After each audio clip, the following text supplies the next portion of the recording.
Dave, as frustrating as I'm sure it was to have that game postponed last week, have the team potentially benefited from an extra week's rest, an extra week's preparation going into this weekend? We'll tell over the next week or so, won't we? Listen, everyone wants to play, don't you? You don't want games to stack up, and I think you prepare for a game. But what it has done, like I say, it's given a week to the ones that maybe needed the extra week in terms of training, in terms of load that we can get into them, and brings them closer to a return. So I suppose from both sides' perspective, them having a new manager going in, Stuart wanting to work with his group. Listen, it's not ideal, but probably not the worst outcome for both sides. Is there such a thing as too much time off in terms of losing that match sharpness, if you like?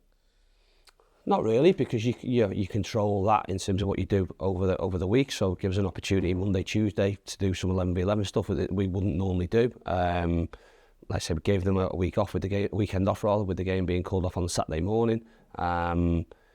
Just allows for another little reset within a busy period. And for the lads that we've had back training, Miles and Macca and people like that, gives them another week under the belt, and going into this weekend's game, they're a week further down the line and a week more prepared, if you like, which is a positive for us. You've only played 2 games so far in January, but I suppose when you look at the results of the teams around you, it's not been a bad month really. The games in hand of the teams closest to you are gone. You're still top of the league, and that gives you a real platform to build on now going into the next run of games. Yeah, we can't affect other teams around us. We can probably directly when we play against them, but in the main, as you would every Saturday, you're looking to take care of your business and hoping that every result goes in your favour the other way. We've not played many games, and there's been games outside of our control that have happened, and results, if you want to be really sort of clinical, have gone in our favour. But we are where we want to be, sat in the table.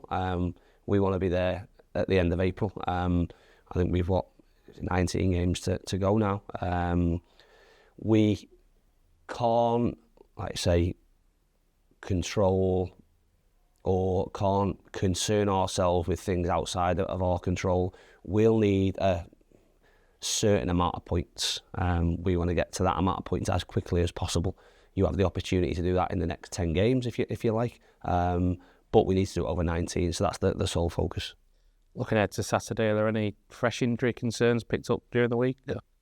No, we're okay. Listen, as is the case with everyone, we've got injuries, absolutely.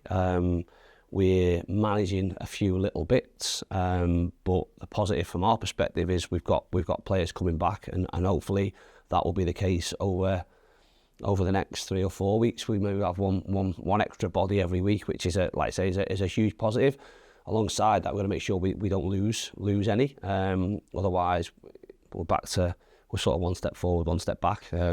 Ideally, we're one step forward, then another step forward, and come or edge towards the beginning of March. Hopefully, we'll be full strength in terms of our squad, which will quite obviously put us in a better position. You have been without Ibi Toure whilst he's been away at the African Cup of Nations. Has he travelled back in time to be involved for this weekend?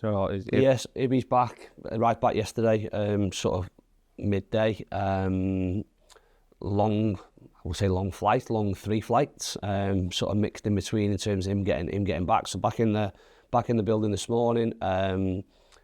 Again, from his perspective, or from our perspective, fine. From his perspective, probably a little bit disappointed. Played in the first game, obviously didn't play in the other 2 games. So thankfully back, clean bill of health, no injuries or anything like that. And looking forward for him to be back involved with us. Last couple of weeks will have been a good experience for him, in the fact that he's at an international tournament, but a disappointing experience because obviously they didn't qualify and didn't win any of their games. But you use them as, like I say, learning experiences, and hopefully, although he's only been away for a short time, comes back here a little bit refreshed. I spoke to him before he went away.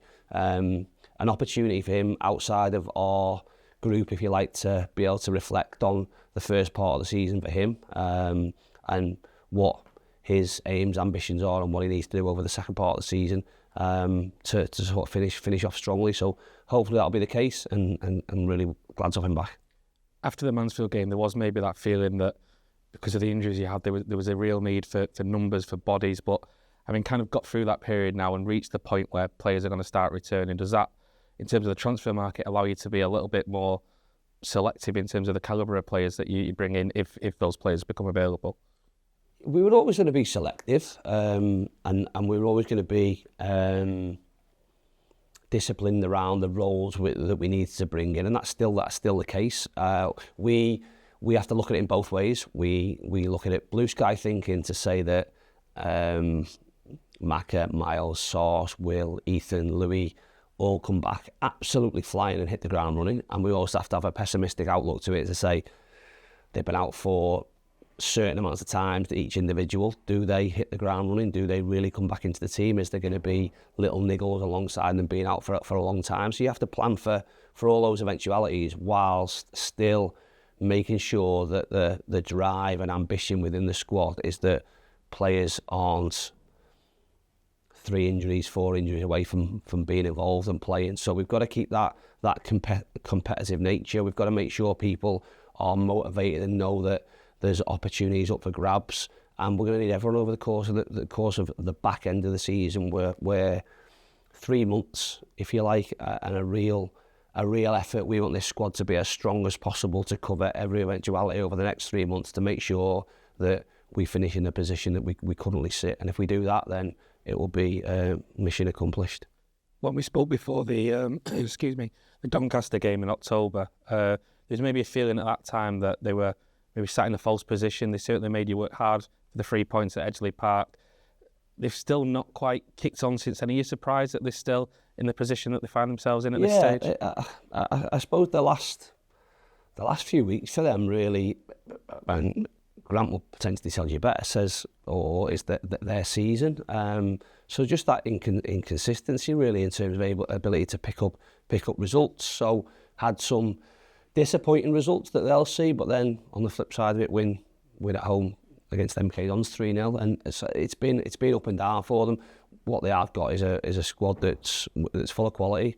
Some within their squad that I've worked with before, so know firsthand what ability they have, and is a squad that on paper, and football's not played on paper, but shouldn't be in the position that they're sat in the league, and that'll be a disappointment to them. But we know that on any given day that they're a threat, and we've got to make sure that we're bang at it. Appreciate your time, Dave. Thank you. Welcome. Cheers. Thank you.